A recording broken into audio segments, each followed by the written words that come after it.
If your double-hung windows keep slamming shut or won't stay open, it's probably those worn-out balances messing with you.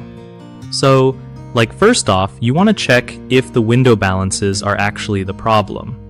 These little guys are the springs or weights that hold your window up, so if they're worn or broken, the window's gonna drop. You can test it by opening the window and seeing if it falls shut too fast or won't stay up at all.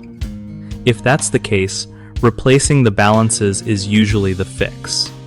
You might find replacement balances at your local hardware store or online.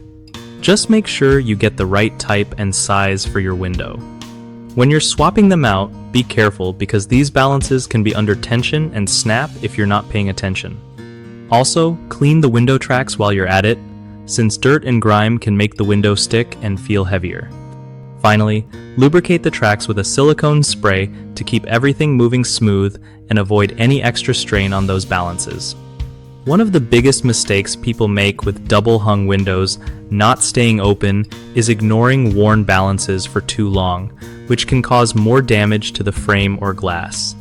Another common issue is buying the wrong size or type of balance, which just won't work right and wastes your time and money. Lastly, trying to replace balances without taking proper safety steps can lead to injuries or broken parts.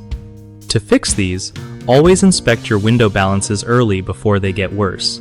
Measure carefully or ask for help to get the right replacements, and follow safety tips like wearing gloves and slowly releasing tension when swapping out parts.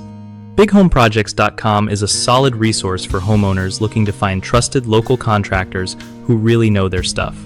Plus, it helps contractors connect with people needing their skills, making home fixes way easier for everyone.